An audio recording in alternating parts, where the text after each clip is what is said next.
This past Wednesday, U.S. President Donald Trump announced that the U.S. would move its embassy in Israel from Tel Aviv to Jerusalem and officially recognize this ancient city as the capital of the Jewish state. Trump reasoned that American presidents before him signed waiver after waiver delaying the relocation of the embassy to Jerusalem, thinking it would obstruct any peace initiative between the Israelis and Palestinians. But, after more than 2 decades of waivers, we are no closer to a lasting peace agreement between Israel and the Palestinians. It would be folly to assume that repeating the exact same formula would now produce a different or better result, Trump said. Therefore, I have determined that it is time to officially recognize Jerusalem as the capital of Israel, he said.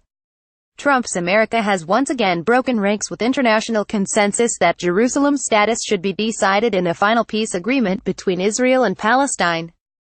Israelis see Jerusalem as their undivided capital, while many Palestinians envision the predominantly Arab eastern part of the city as their future capital if and when a Palestinian state comes into being.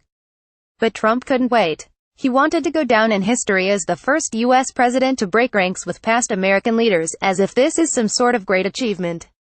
The decision to make Jerusalem the capital of Israel is not Trump's to make, and one shouldn't fall for this man's latest scam.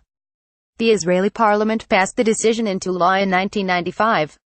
In other words, Trump didn't really change anything because, in reality, one can easily make the argument that relocating the embassy is essentially a bureaucratic decision. The act itself did not kill the peace process. It was Trump's way of telling the world that his administration thinks it's dead anyway. And in his mind, there is no reason to try to bring a dead horse to life. Still open for discussion between the two sides is the specific boundaries of Israeli sovereignty in Jerusalem. The same goes for the final resolution of the contested borders between Israel and Palestine. And because Jerusalem's final borders have yet to be worked out, there is the possibility of a Palestinian capital in the Arab-majority eastern part of the historic city. Unless, of course, Trump takes the additional step of declaring Jerusalem the undivided capital of Israel and moves to recognize the annexation of Palestinian territories east of the 1967 line.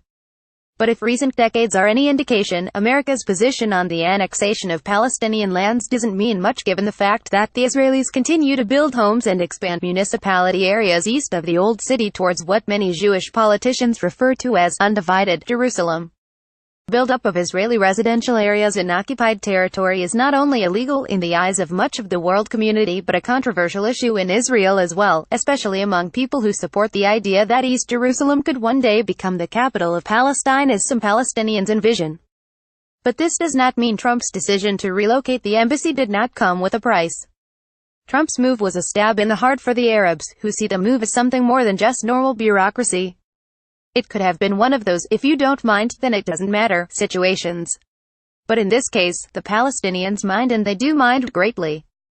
Let's not forget that the most basic pronouncement, like setting up a checkpoint leading to a location of great importance, could set off massive street protests. The city is sacred to Muslims, Jews and Christians alike. In the end, what Trump has done was risk disqualifying the United States from playing a future meaningful mediation or facilitation role in the Israel-Palestine peace process. This is unfortunate, indeed. In spite of being a good friend to Israel and stubbornly siding with Israel on just about every issue and every UN resolution, one can't deny the importance of the U.S. role in mediating the dispute between the two peoples. However, this time around, Washington's gesture of goodwill to Israel is a slap in the face for Palestinians, not to mention the fact that he ignored the position of the international community, which clearly understands the sensitivity of this issue. But then Trump is Trump, and he couldn't care less about other people's feelings or their position.